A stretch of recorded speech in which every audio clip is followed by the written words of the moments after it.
Olá, seja bem-vindo ao nosso canal. Meu nome é Gudson Queiroz, eu sou fisioterapeuta e vou falar contigo hoje sobre epicondilite lateral.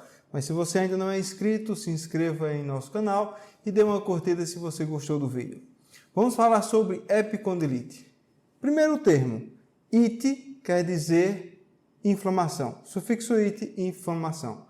Epicôndilo é um processo ósseo que nós temos em nosso cotovelo, uma proeminência óssea, em que se inserem alguns tendões. Esses tendões fazem um movimento de extensão do punho. Então, a epicondilite, de acordo com este termo, sugere uma inflamação no epicôndilo, uma inflamação na origem desses tendões extensores.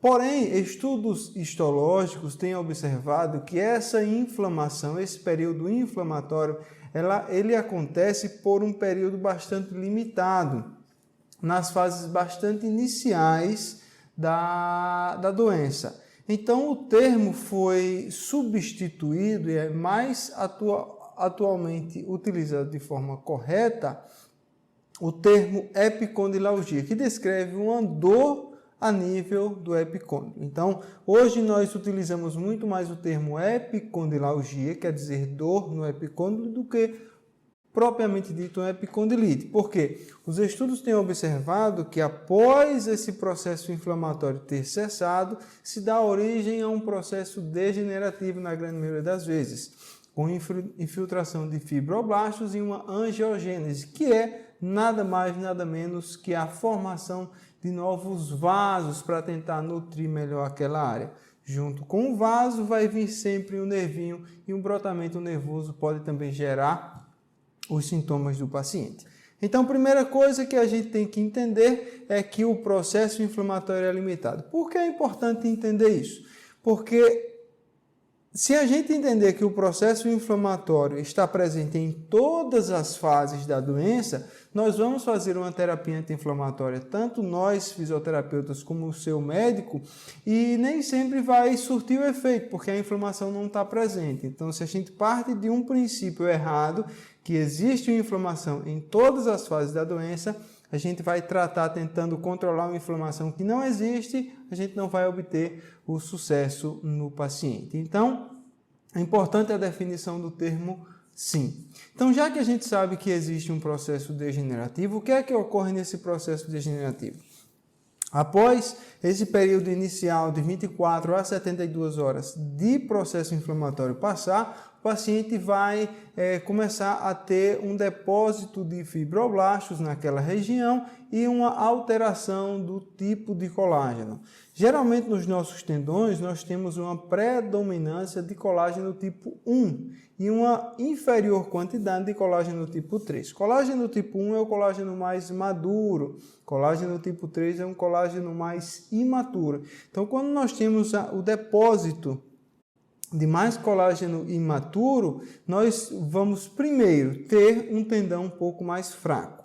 Segundo, quando acontece esse depósito, ele acontece de forma desorganizada. Então, ao invés das fibras do tendão estarem paralelas, totalmente organizadas, quando nós depositamos novo colágeno, ele fica de forma bastante aleatória, de forma bastante desorganizada, o que também favorece a uma menor força tênsio, ou seja, o tendão fica um pouco mais fraco e menos resistente à tensão.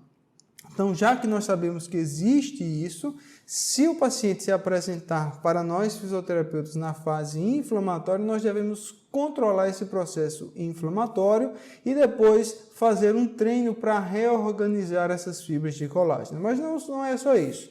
É importantíssimo avaliar o paciente como um todo. Por quê?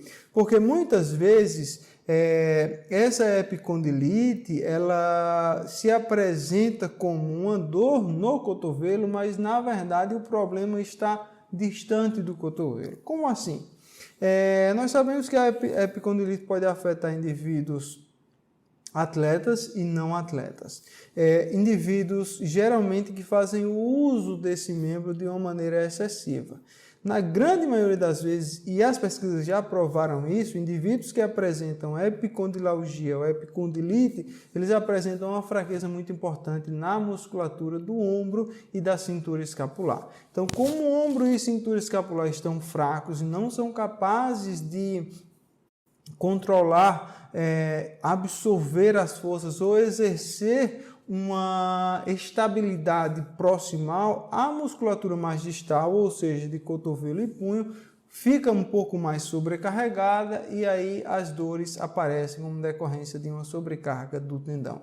Então é extremamente importante que o seu fisioterapeuta avalie a região de escápula e de ombro para ver se existe alguma alteração de força, algum déficit de força nessa região e possa corrigir essas alterações de força que podem estar desencadeando uma dor mais distal a nível de cotovelo. Extremamente importante também avaliar o core do paciente, o centro do paciente. Muitas vezes esses pacientes apresentam também uma alteração de força central, que vai também desencadear um uso excessivo da musculatura distal, que não está preparada para isso, que é uma musculatura muito menor do que os músculos mais proximais, e aí o paciente também vai desenvolver uma epicondilalgia.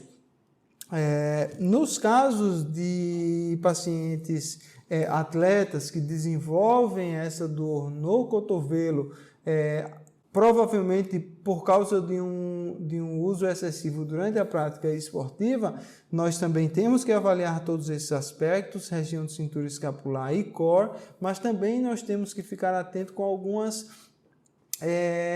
especificidades do esporte, algumas alterações de postura, posicionamento e de performance do atleta. Alguns fatores interessantes.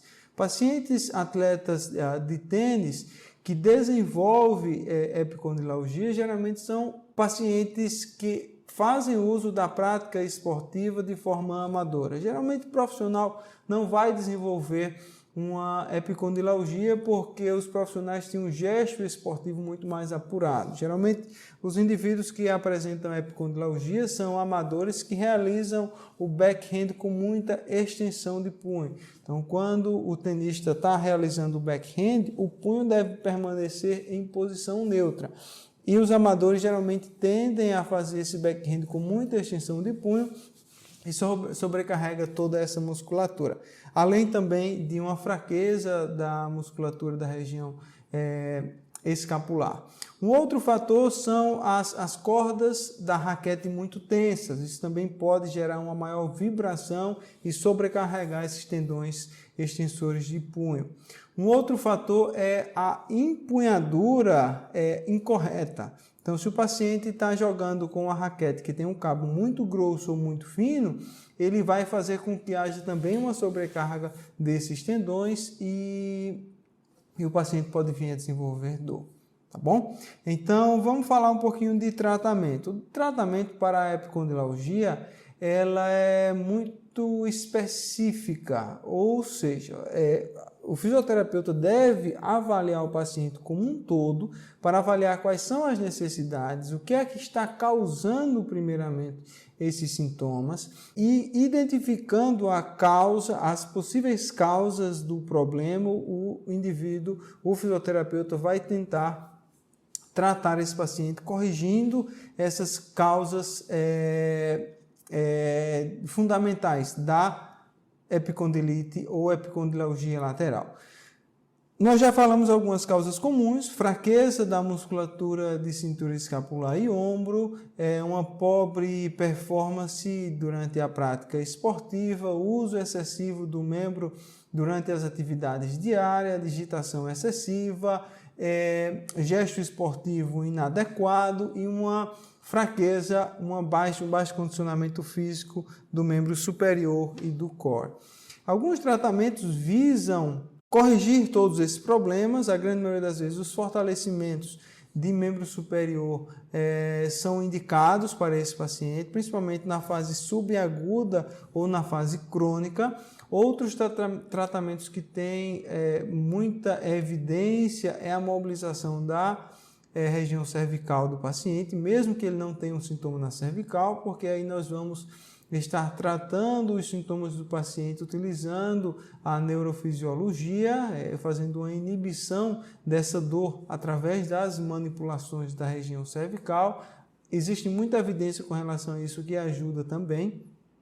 Outros tratamentos que geralmente facilitam muito o controle da dor do paciente são as mobilizações da cabeça de rádio, as técnicas de terapia manual e também as mobilizações neurais. Em alguns casos, pacientes com epicondilalgia lateral podem ter uma compressão do nervo interósseo posterior. O nervo interósseo posterior, a compressão ou a síndrome do túnel radial, que é a compressão do nervo interósseo posterior, deve ser sempre uma entidade que o clínico deve excluir.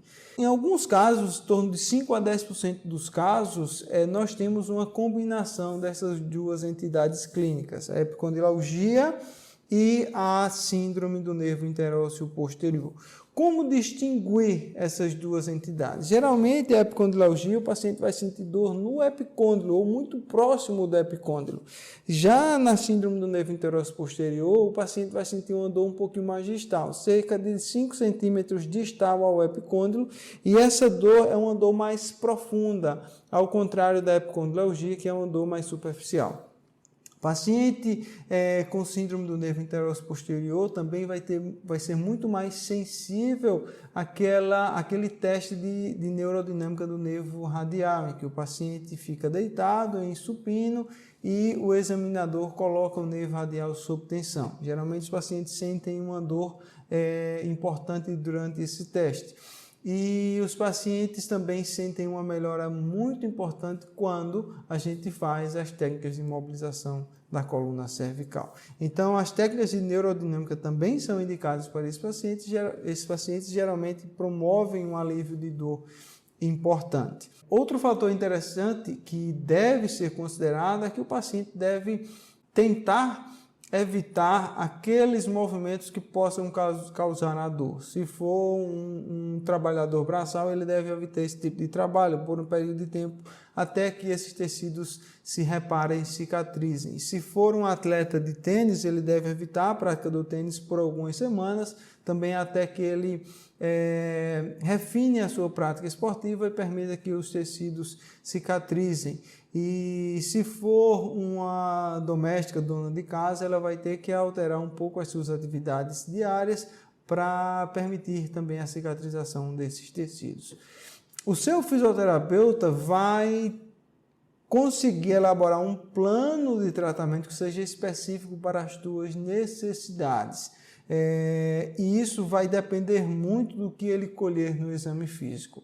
Mas basicamente é isso. Fisioterapia, na grande maioria dos casos, 96% dos casos, consegue resolver essa condição se o teu fisioterapeuta encontrar a causa principal, a origem do sintoma, seja uma fraqueza, seja uma compressão nervosa do nervo interósseo posterior que possa estar gerando uma dor nessa região lateral do cotovelo, seja um déficit de força, não no cotovelo, mas um pouco proximal. Então, uma avaliação bem feita será capaz de identificar todas essas possíveis causas da epicondilalgia lateral. Eu espero que você tenha gostado, espero que tenha ajudado de alguma maneira a esclarecer essa entidade clínica, e se você curtiu, dá um like, e se ainda não se inscreveu, se inscreva em nosso canal. Foi um prazer tê-lo comigo. Um grande abraço.